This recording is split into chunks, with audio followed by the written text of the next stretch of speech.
या महाकाय कढईत तब्बल 7,000 किलोंचा हलवा तयार करण्यात येणार आहे। निमित्त आहे अयोध्येत होणाऱ्या राम मंदिर लोकार्पण सोहळ्याचं। प्रसिद्ध शेफ विष्णू मनोहर हा हलवा तयार करणार आहेत। प्रभू श्रीरामांना हलव्याचा भोग दिल्यानंतर तब्बल 1.5 लाख राम भक्तांना प्रसाद स्वरूपात या हलव्याचं वितरण केलं जाईल असा अंदाज आहे।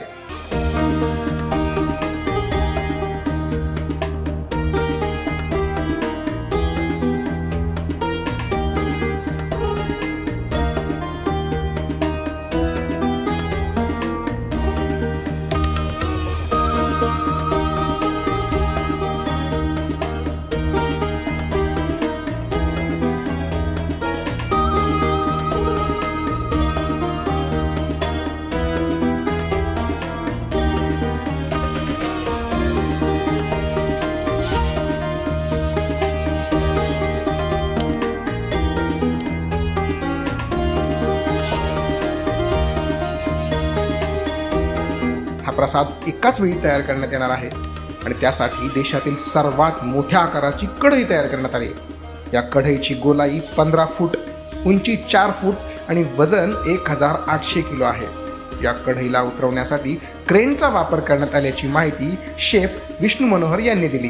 खूप उत्साह आहे आणि जवळपास 500 वर्षानंतर प्रभू रामचंद्राला त्याचं घर मिळत आहे आणि एवढा सुंदर जो क्षण आहे तो आपल्या परीने मी पण साजरा करतो, म्हणजे आम्ही नागपूरवासी साजरा करतो असं म्हणता येईल।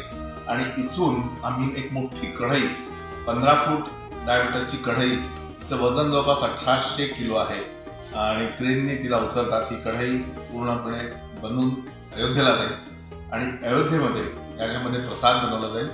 जवळपास 7,000 किलो प्रसाद हा तयार होईल आणि त्यासाठी सगळी सामग्री तर तिकडनं मिळणार आहे, पण इथून आम्ही सोजी म्हणजे रवा जो लागणार आहे तो इथून घेऊन जाणार आहे। आणि तुपासाठी आम्ही प्रयत्न करतो की तिरुपती देवस्थान जे आहे तिरुपती, तिथून जर काही करता आलं तर तो आम्ही तूप मिळणार। किती भक्तांना या प्रसादाचा लाभ घेता येणार आहे? जवळपास 1.5 लाख लोक किंवा त्याच्यापेक्षा जास्त लोक याचा लाभ घेऊ शकतील असं मला वाटतं।